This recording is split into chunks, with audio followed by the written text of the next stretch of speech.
The Caliphate, a form of rule in Islam that lasted for almost 13 centuries. From the death of the Prophet Muhammad to the overthrow of the last Ottoman Caliph in 1924. The Arabic term for caliph is Khalifa, which actually in essence simply means a successor or a deputy. The ruler of the Islamic world would call himself Khalifat Rasulullah, the successor of God's message. Through the centuries, the title of Caliph is a term that has been used and at times abused. In June 2014, a militant group calling itself the Islamic State in Iraq and the Levant, or ISIL, declared the establishment of a caliphate, a call rejected by most Muslims around the world.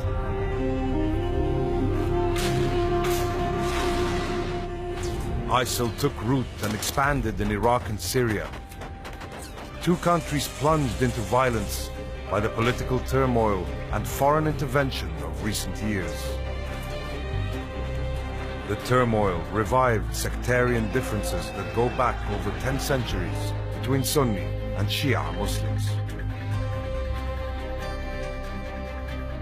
إذا منذ البداية كان النزاع سياسيا مع تغليفه لبعد دينه، لأن الشرعية السياسية تقف أو تستند أو ترتكز أساسا على مبررات دينية، وهذا الأمر الذي لا زال قائما إلى يومنا هذا. This is the story of the great split within Islam, of how this split arose from a dispute of who should succeed the Prophet Muhammad. This is the story of the Caliph.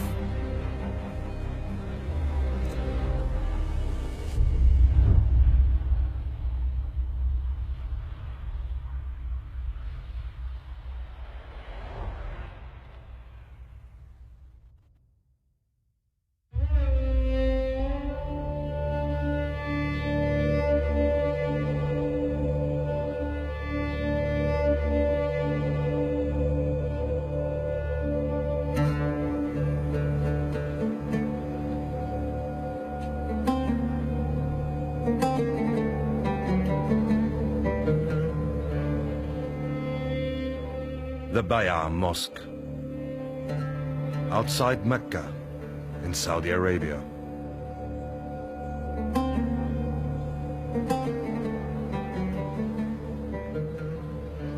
It was here, in the year 622, that a delegation from the town of Medina made Bay'a, a pledge of support and shelter to the Prophet Muhammad.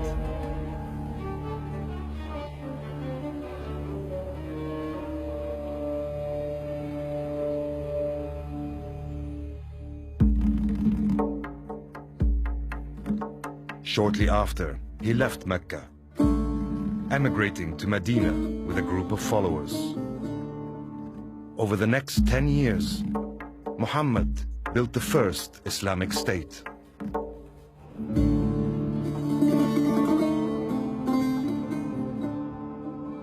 But in June 632, the Prophet died in his capital Medina, leaving the young state without a leader. There's a tradition that says that the Muslims on that day were like sheep on a rainy night. They were frightened and huddling together. And it's not clear whether or not the Prophet had made any plans for his succession. Within hours of the Prophet's death, senior figures in the Muslim community came together to choose a successor to the Prophet, a caliph.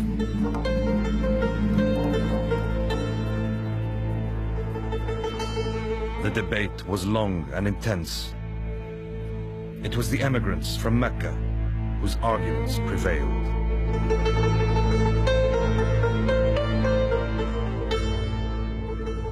Abu Bakr as-Siddiq was chosen to be the first caliph in Islam. المهاجرون طرحوا عدة مسوغات لتوليهم الأمر بعد الرسول، فيها مسوغات دينية وفيها مسوغات قبلية، لأنهم ادعوا أيضا أنهم أهل الرسول وهم أولى من غيرهم على اعتبار أن هذه الرسالة تركة.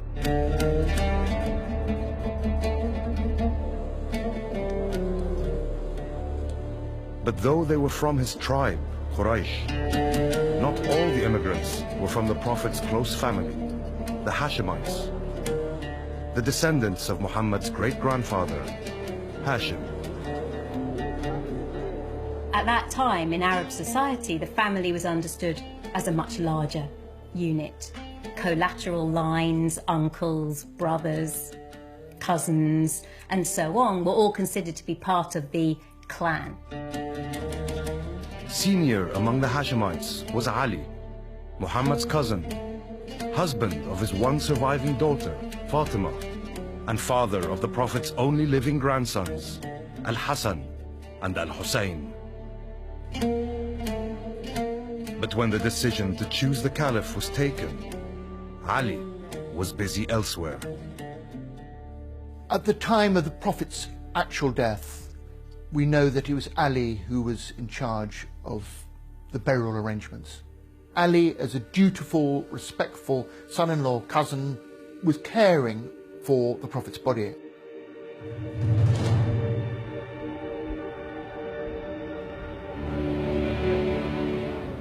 The next day, in the Medina Mosque, Abu Bakr was given bay'ah, the oath of allegiance, by the majority of the Muslim community.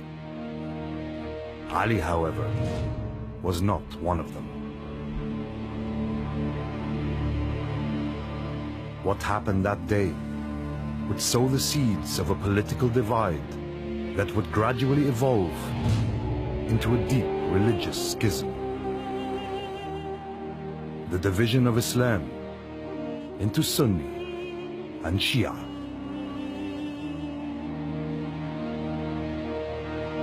If you ask a Sunni or a Shi'i Muslim about that moment of Muhammad's death and the decision about the leadership, you will get two very different answers. The Sunnis suggest that he hadn't actually made any clear plans for his succession on his death.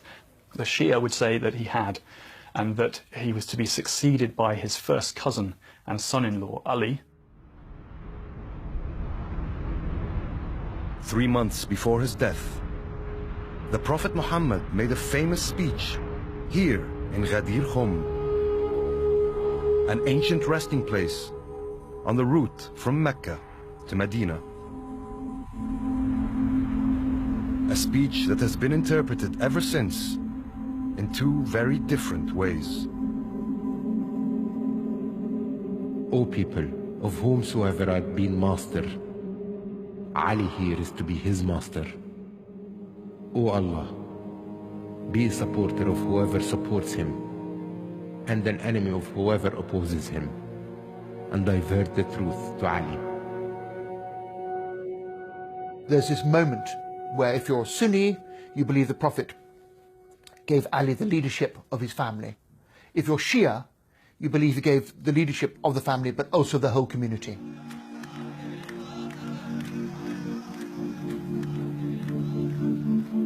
The Prophet's speech is celebrated by Shia to this day.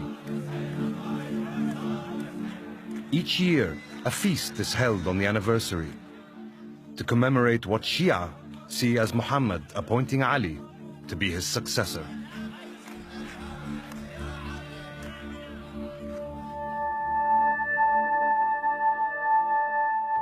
But the mainstream majority, the Sunnis, have no such feast, and no doubts about the legitimacy of Abu Bakr and the caliphs who succeeded him.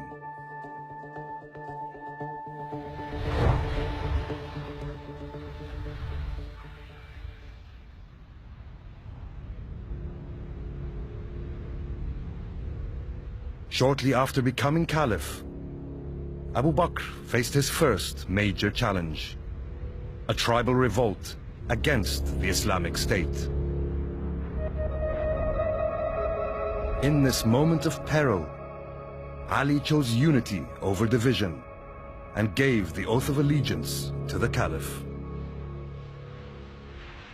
الإمام علي عليه السلام بعد اعتكاف لمدة معينة سجل موقفا احتجاجيا أبدى رأيه في المسألة، ثم ترجيحا لمصلحة المسلمين وضع يده في يد سائر الصحابة ووقف في وجه حركة الردة، فكانت مصلحة الإسلام عنده أولى من كل اعتبار. Abu Bakr's rule lasted just 2 years. As he lay dying, he nominated Omar as his successor.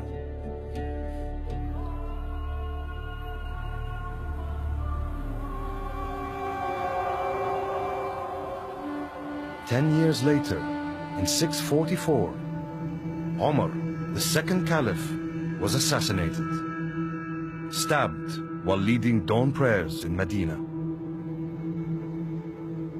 On his deathbed, he dictated how his successor should be chosen.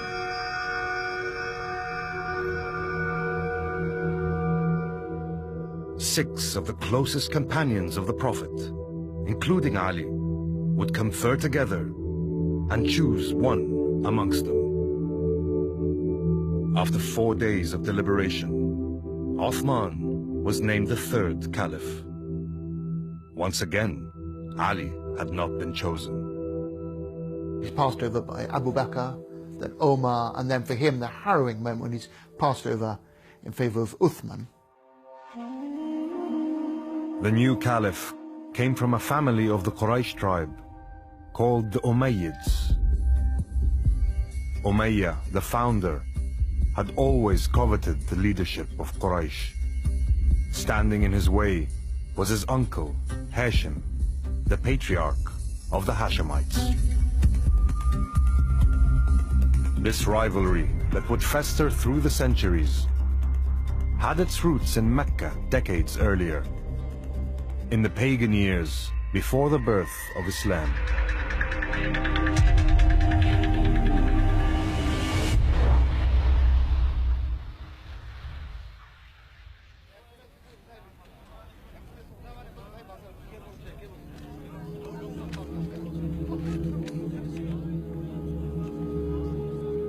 In the year 610, in this cave outside Mecca, Muhammad received the first revelation, verses of the Quran, which set him on the path of prophecy. The emergence of a prophet among the Hashemites antagonized the Umayyads and their leader, Abu Sufyan. كان يقول أبو سفيان سابقونا بالنسب نافرناهم بالنسب بالمال نافرناه. الآن عندما ظهرت دعوة محمد صلى الله عليه وسلم قال يدعون النبوة، فمن أين لنا هذه؟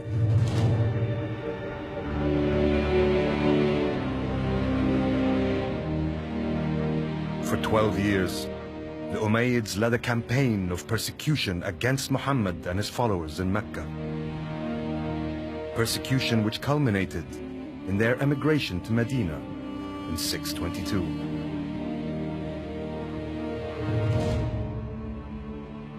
But when the Prophet returned to conquer Mecca, Abu Sufyan realized resistance was futile and joined Islam.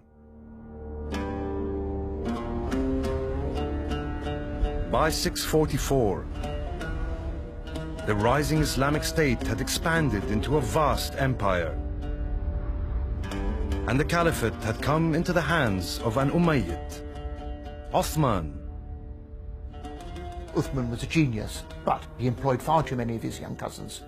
The Umayyads were the aristocrat of Mecca, and they'd been great leaders of the pagan resistance, and so promoting these characters who were his lovely cousins was also, a bad political decision.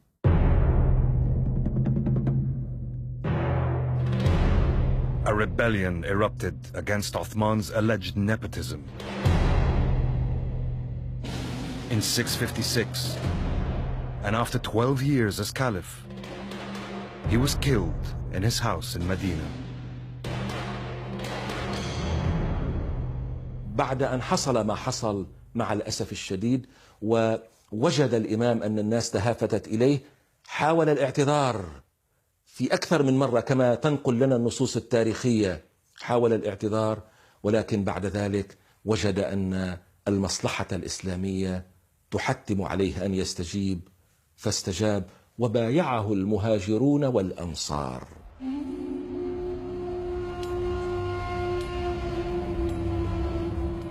Almost a quarter of a century after the death of the Prophet, a Hashemite, Ali, finally became the fourth caliph.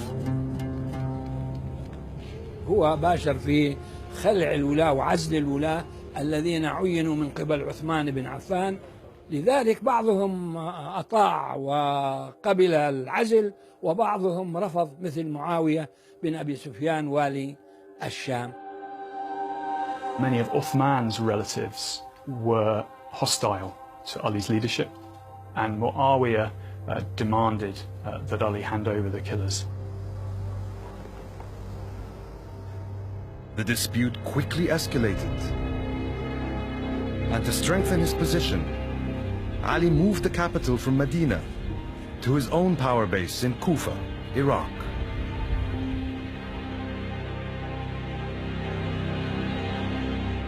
The Islamic State was now divided in two: the east under a Hashemite caliph, and the west under an Umayyad governor. نشأ ما يسمى داخل المسلمين شيعة علي وشيعة معاوية، وهنا لنلاحظ أن كلمة شيعة لم تكن تعني في ذلك الوقت مذهبا محددا، وإنما كانت تدل على حزب فلان وحزب فلان.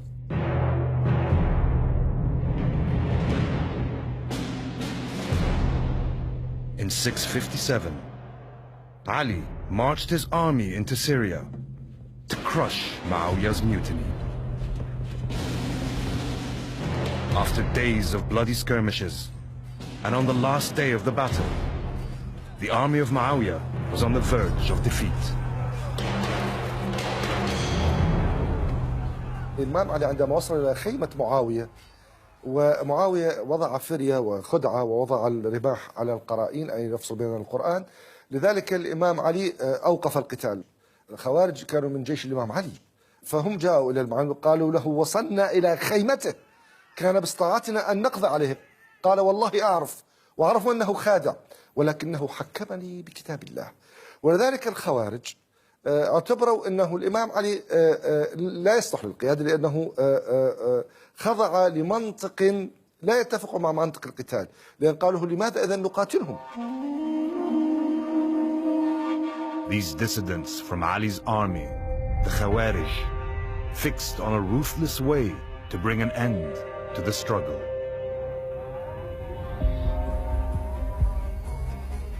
The moment was chosen.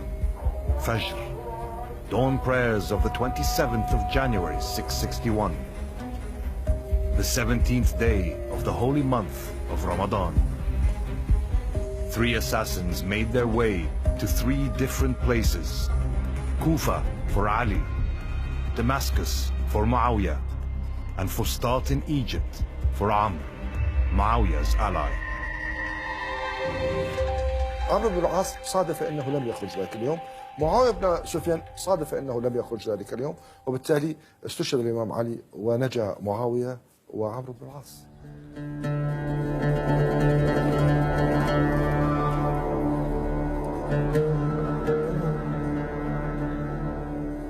Najaf in Iraq, a holy place to Shia Muslims. They believe Ali is buried here.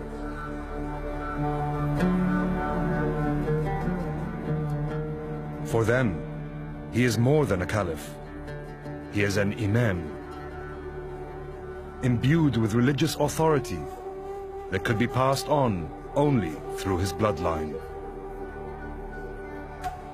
So, on Ali's death, the caliphate passed to his elder son, Al-Hassan. But he would not be long in the post. كان الحسن ذو فطنة وذكاء أنه لا يمكن الركون إلى أهل العراق. أجرى اتصالات مع معاوية، اتصالات سرية، واتفق على أن يتنازل الحسن بن علي عن حقه بالخلافة، وقرر الحسن أن يعيش بهدوء وثبات وأن يترك الزعامة ويترك السياسة لمعاوية.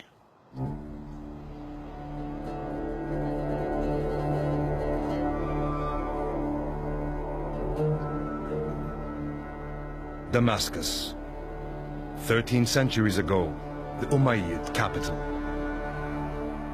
Though the caliphate remained in the Quraysh tribe, it had passed from the Hashemites to the Umayyads, and there it would remain for the coming century. The crunch point really comes late in Muawiyah's reign, when he designated his son, Yazid, as his successor. And this was a real touch point for generating controversy and opposition. Yazid's succession on the death of Muawiyah in 680 triggered a series of events that resonate to this day.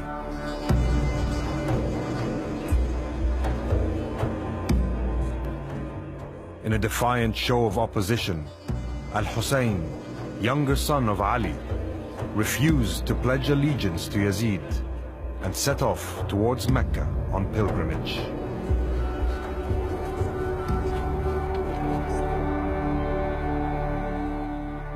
On the way, he began to receive messages asking him to come to Iraq, where his supporters planned to install him as caliph.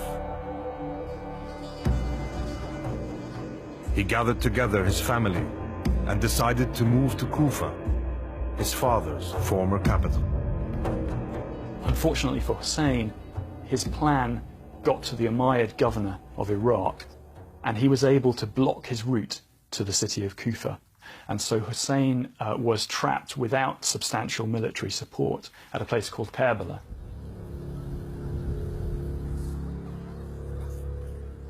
And it was at Karbala, in October 680, that Al-Hussein and his small band of supporters met their bloody fate. عشرات المقاتلين مع جملة من الأطفال والنساء، وكانت الملحمة التاريخية حيث انتهك المحظور والحرام، وانتهكت في الحقيقة حرمة رسول الله بما جرى في ذلك اليوم. He and his entourage, many of his family, were massacred, and his head was sent to Yazid in Damascus.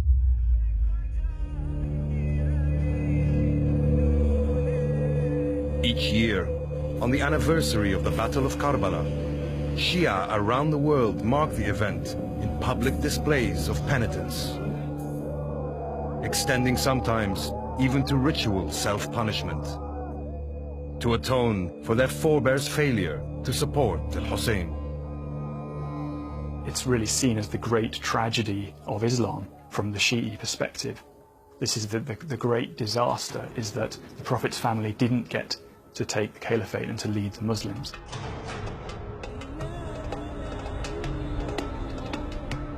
But 70 years after Karbala, a revolt would finally succeed in bringing the caliphate back to the family of the Prophet, the Hashemites.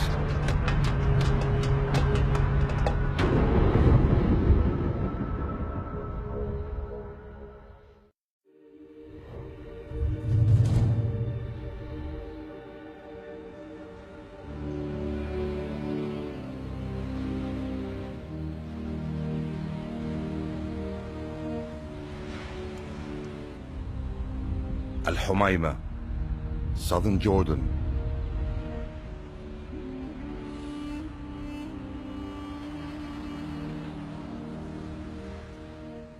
In the 8th century, it was a settlement of one of the two major branches of the Hashemites, the Prophet's own family of the Quraysh tribe. Known as the Abbasids, These were descendants of Al-Abbas, one of Muhammad's uncles. The other branch were the Alids, descended from Ali, the Prophet's cousin and son-in-law.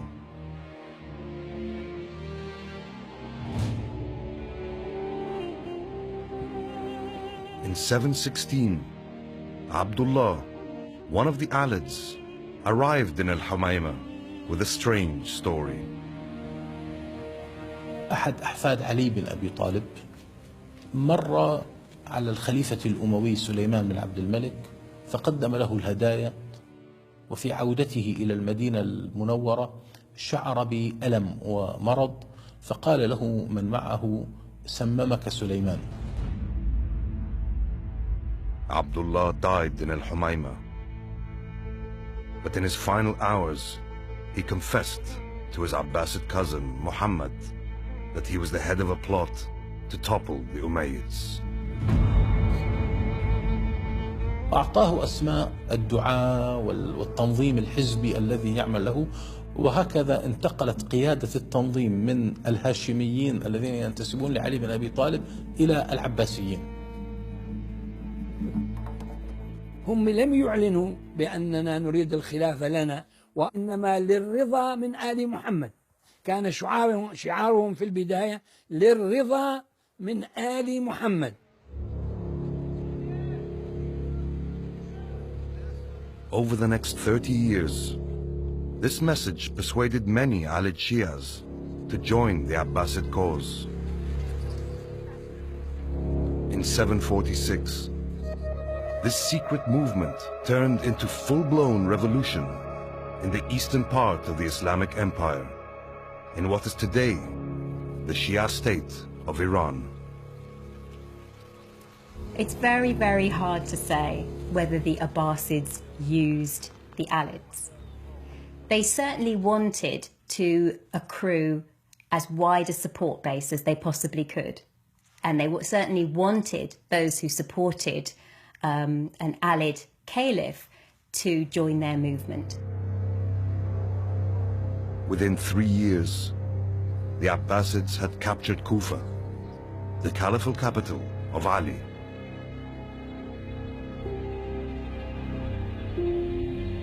It was in this mosque that the name and identity of the caliph-in-waiting were finally revealed.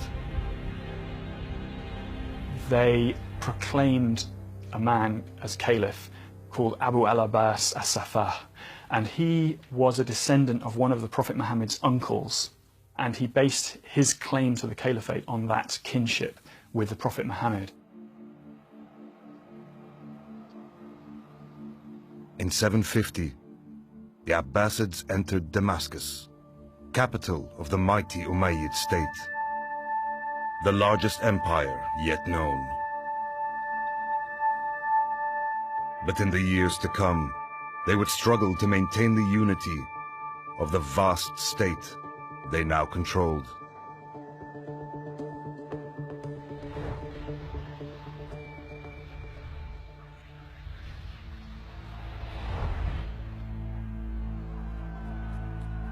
By the mid-8th century, the Abbasids had seized control of the caliphate, but did little for their cousins.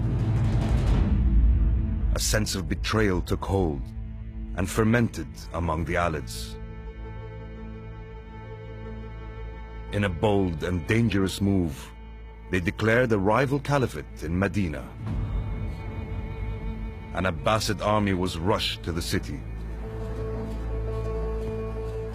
It ruthlessly crushed their rebellion. عندما استتبت الأمور للعباسيين لوحظ أن الظلمات التي أصابت أهل البيت قد لا تكون أقل من الظلمات التي أصابت الشيعة في العهد الأموي نفسه.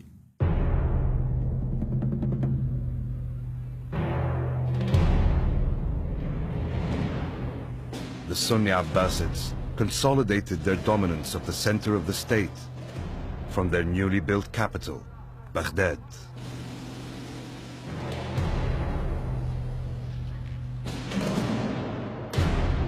But they had failed to exert the same control over the provinces of the far west.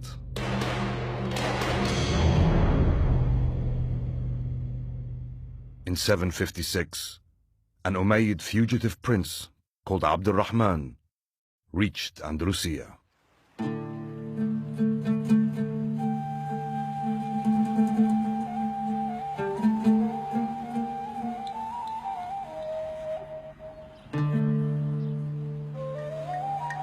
Only 6 years after the collapse of his grandfather's caliphate, he succeeded in reviving the Umayyad dynasty with Cordoba as his capital.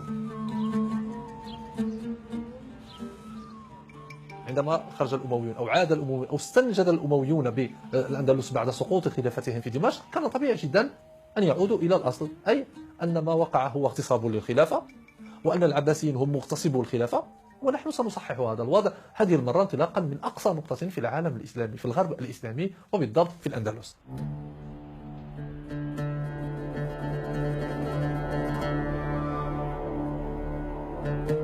The Umayyad Emirate in Andalusia was the first to break from the caliphate.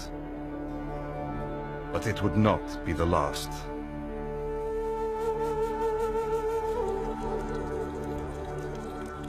Soon, another state at the western edge of the Muslim world, in the Maghreb, would break away from the Abbasids.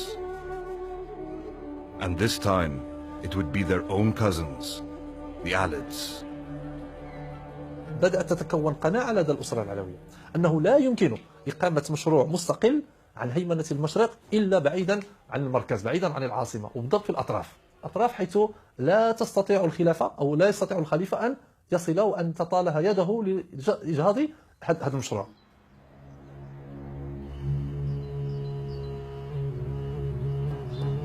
In 788, Idris, an Alid fugitive, arrived here in the Moroccan city of Moulay Idris Zerhoun, a city that now carries his name. Recognizing him as a descendant of the Prophet, local Berber tribes were quick to offer him their oath of allegiance as ruler of the region. And so was born the Idrisid Emirate, the first independent Alid state. إدريس حمل مشروع دولة يمكن أن تضاهي أو توازي أو تنافس سلطة المشرق، سلطة الخلافة في المشرق. وهذا هو ما يفسر كيف أن الخلافة العباسية شعرت بقلق شديد عندما علمت بأمر بروز دولة علوية في أقصى نقطة من العالم الإسلامي آنذاك، اللي هي بلاد المغرب.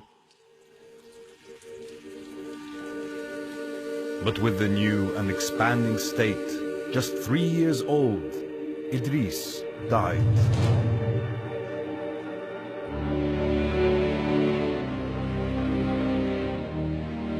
He was laid to rest here, in the city that still bears his name.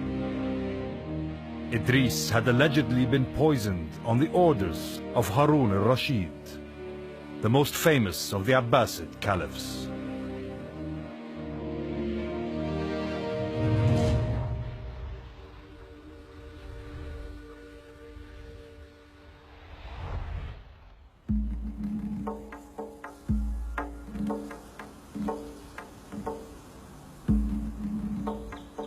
The statue of Shahrayar and Shahrazad in Baghdad.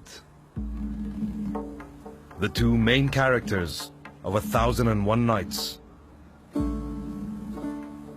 Legendary stories inspired by the opulence of Harun al-Rashid's court. The golden age of the Abbasid Caliphate. بغداد أصبحت مدينة الدنيا، لأنه هذه المدينة لا يأتيها الفلاح ولا يأتيها العامل فقط، فبغداد تجمع بها كل علماء العالم وكل مثقفي العالم وكل أدباء العالم وكل نقاشي العالم وكل مهندسي العالم وكل أطباء العالم، ولذلك صارت مدينة للعلماء.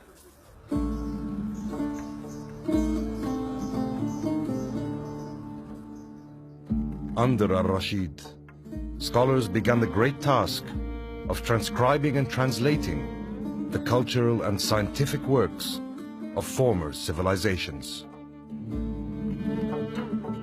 Encouraged and supported by the Abbasid caliphs, Muslims began adding their own scholarship to this stock of human knowledge, laying the groundwork for Europe's Renaissance in centuries to come. Ibn Sina, or the West knows as Avicenna, had written not only philosophical texts, but also a very important treatise on medicine. It was translated into Latin, became the standard textbook for European medical schools for centuries. But the golden age of the Abbasids was destined to be short-lived.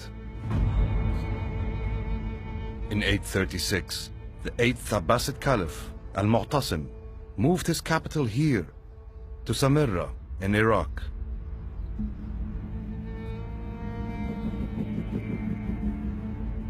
It was also to be a military base for the Caliph's new army,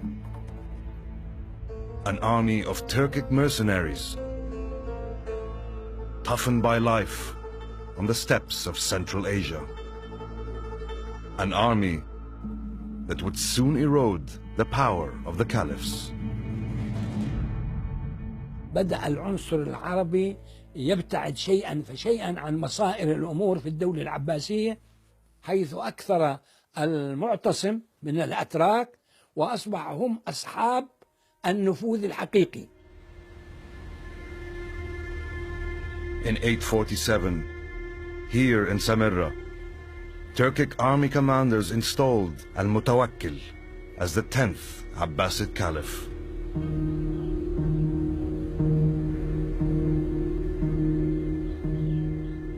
And for a century to come, they would effectively rule the Caliphate, appointing, deposing, torturing, and even killing a string of 12 caliphs who were little more than puppets. ولم يبقى للخليفة يعني إلا الصفة الاسمية والشرعية، حتى كان يقال خليفة في قفص بين وصيف وبغى يقول لهما كما تقول الببغاء. The caliphate clearly had become a symbol and had no effective power anymore. And in the Muslim world we had a multitude of different political regimes in the various parts, reaching from what is today Spain to the sub-Asian continent. Often this period is seen as a period of decline because of these political divisions. But it wasn't just a matter of the slow fracturing of the state. At its western edge, a new threat was on the rise. Mahdiyya, this small town on the Tunisian coast, would soon emerge as the seat of a rival caliphate. And this new caliph would not be Sunni, but Shia.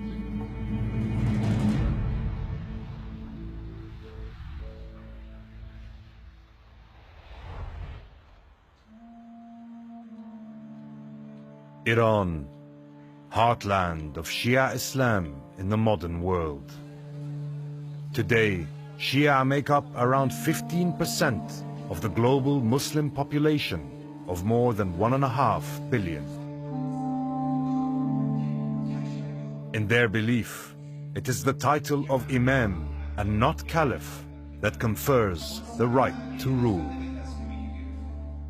The vast majority of Shia in the world are known as Twelvers.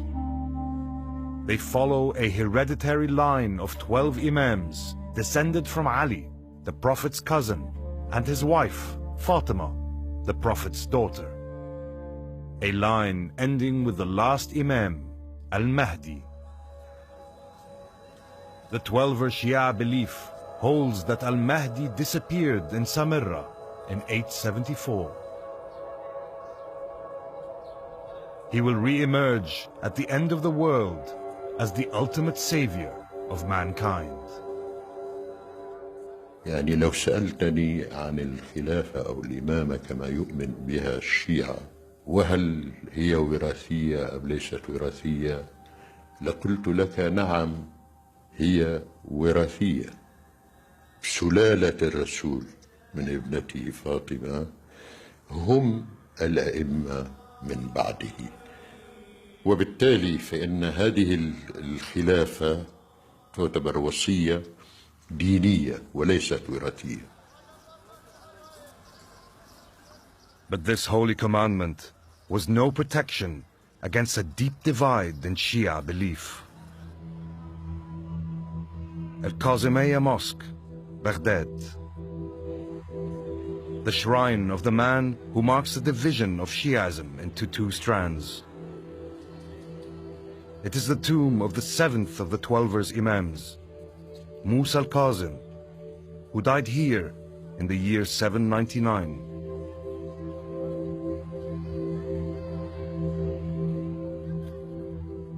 Others, however, dispute his status. They consider the real seventh Imam to be his brother, Ismail. They came to be known as Ismaili Shia.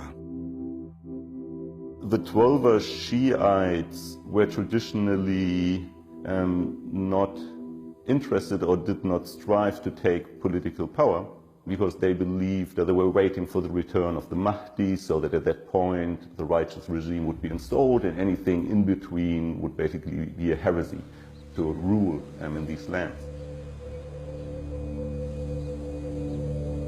But for the Ismaili Shia, there was to be no waiting for the return of the Mahdi. By the late 9th century, their preaching had taken root among the Berber tribes in North Africa.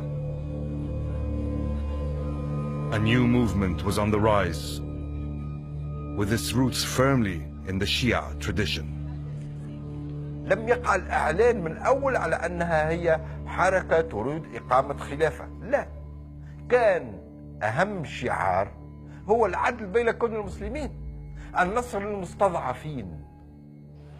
يعني كانت في الأساس حركة ذات وجه اجتماعي، وبالطبع العنصر الهام هو الحكم لآل البيت لنشر العدل.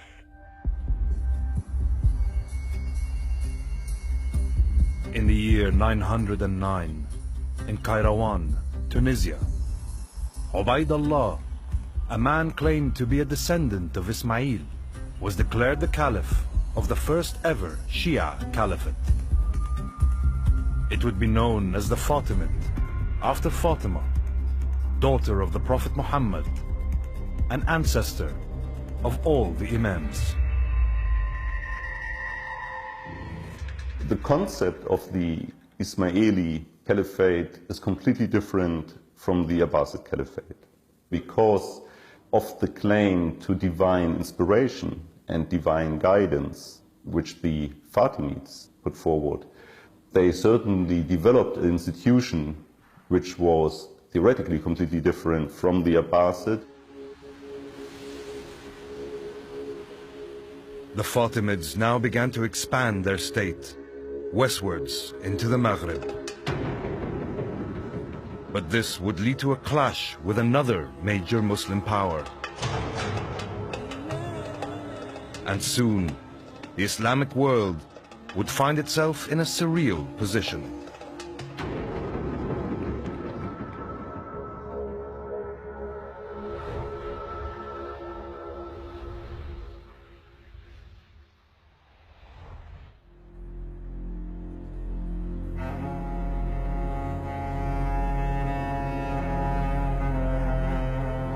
By 912, the Umayyad Emirate in Andalusia was over a century and a half old.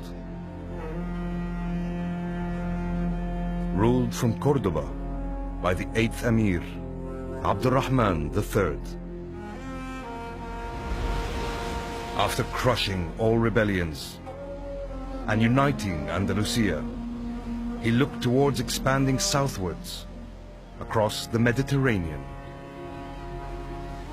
The establishment of the Fatimid Caliphate in what is now Tunisia, which was called Ifriqiya at the time, meant a big threat for the Umayyads in terms of their political control of the Berber polities that existed in the area.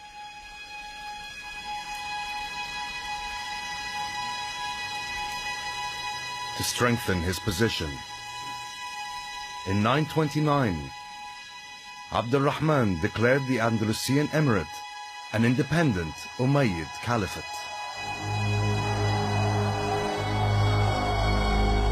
Three centuries on from the founding of the title, the Islamic world was now divided between three caliphs, two Sunni and one Shia. The ultimate result of that really was a decline in the value put on the notion of the caliphate itself. So it leads to huge rifts, politically speaking, within the community, as well as the religious differences that these different caliphates signal.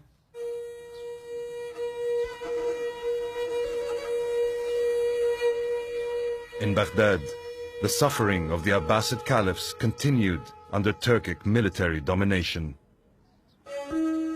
But by the mid-10th century, a new force had emerged.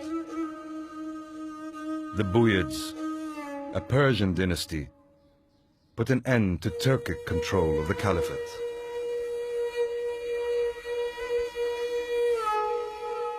تولى بنو بويه وهم شيعة، ومع ذلك أبقوا الخليفة السني في بغداد. ليش؟ لأنه قالوا إذا ولينا واحد شيعي معناه إذا أمر الجند بقتلنا يقتلونه، ومن الأفضل أن نبقي على هذا السني، فإن أمرنا جندنا بقتله فيقتلوه. Worse still was to come for the Abbasids. In 969, a Fatimid army captured Egypt. 3 years later, the fourth Fatimid Caliph, Al-Mu'izz, abandoned his capital, Mahdiya in Tunisia, and headed east. For the next 2 centuries, the newly built city of Cairo would serve as the seat of the Shia Caliphate. The Fatimids considered their caliphate universal, so ideally they wanted to expand their power from their original base in North Africa back into Egypt, on into Syria, and ultimately to encompass the whole Islamic world.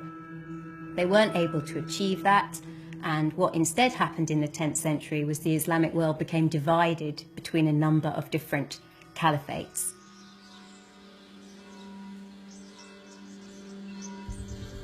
Meanwhile, in the west, a storm was gathering.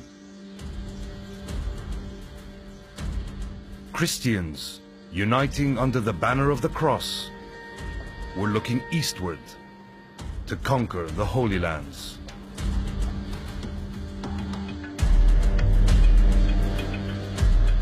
The approaching struggle could not have come at a worse time for a divided Muslim world,